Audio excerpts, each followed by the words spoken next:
Hi friends, இன்றைக்கி வீடியோவில் சுவையான வாழைப்பூ கூட்டு எப்படி பண்ணுறதுன்னு பார்க்க போகிறோம். டேஸ்ட் ரொம்ப சூப்பராக இருக்கும். இப்போ வாங்க எப்படி பண்ணுறதுன்னு பார்த்துடலாம். இந்த கூட்டு பண்ணுறதுக்கு ஒரு வாழைப்பூ ஃபுல்லாக எடுத்திருக்கேன். அதை நல்லா க்ளீன் பண்ணிவிட்டு மோரில் உப்பு கலந்த தண்ணியில் போட்டு வச்சுருக்கேன். அதில் போட்டால் கருக்காமல் அப்படியே இருக்கும். அதனால் நல்லா பொடியாக கட் பண்ணி சேர்த்தாச்சு. இந்த கூட்டு குக்கரில் தான் பண்ண போகிறேன். இப்போ ஒரு 1/4 கப் அளவு பாசிப்பருப்பு எடுத்துருக்கேன். இந்த கூட்டு பாசிப்பருப்பில் பண்ணோம் அப்படின்னா டேஸ்ட் ரொம்ப நல்லாயிருக்கும். இது ஊரெல்லாம் வைக்க வேணாம், லைட்டாக கழுவிட்டு குக்கரில் சேர்த்துக்கிறேன். இது கூட ஒரு மீடியம் சைஸ் தக்காளி, பாதி வெங்காயம், ஒரு பச்சை மிளகாவும் சேர்த்துருக்கேன். நீங்கள் காரத்துக்கு ஏற்றப்பில் பச்சை மிளகாய் சேர்த்துக்கலாம், 2 இல்லைன்னா 3 கூட சேர்த்துக்கலாம். இது கூடவே க்ளீன் பண்ணி வச்சுருக்க இந்த வாழைப்பூவையும் சேர்த்துக்கிறேன். அடுத்ததாக 2 கொத்து கருவேப்பிலை சேர்த்துக்கலாம். சேர்த்துட்டு கொஞ்சமாக தேங்காய் துருவல் சேர்த்துக்கிறேன். தேங்காய் அரைச்சி சேர்க்குறத விட தேங்காய் துருவல் சேர்க்கும்போது இந்த கூட்டுக்கு டேஸ்ட் ரொம்ப நல்லாயிருக்கும். கொஞ்சம் பெருங்காயத்தூள்,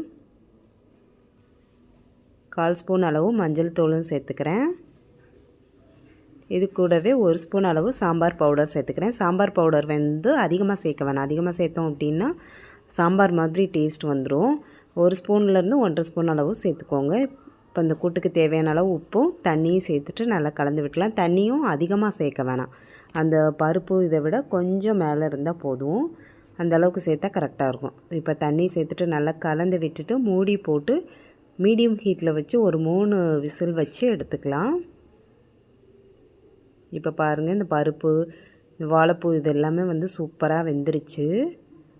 ஒரு கரண்டி வச்சுட்டு லைட்டாக மசிச்சு விட்டுடலாம். இப்போ தாளித்து விட்டுடலாம். இந்த கூட்டு ரொம்ப ஈஸியாகவே பண்ணிடலாம். ஒரு 10 நிமிஷம் தான் ஆகும். கூட்டு தாளிக்கிறதுக்கு தேங்காய் எண்ணெய் தான் சேர்த்துருக்கேன். தேங்காய் எண்ணெய் சேர்க்கும் போது டேஸ்ட் நல்லாயிருக்கும். தேங்காய் எண்ணெய் பிடிக்காது அப்படின்னா வேறு எண்ணெய் சேர்த்து பண்ணிக்கோங்க.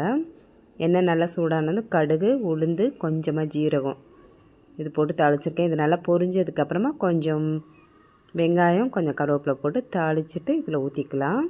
இதில் நான் பெரிய வெங்காயம் சேர்த்து பண்ணியிருக்கேன். சின்ன வெங்காயம் சேர்த்து பண்ணிங்கன்னா டேஸ்ட் இன்னுமே சூப்பராக இருக்கும்.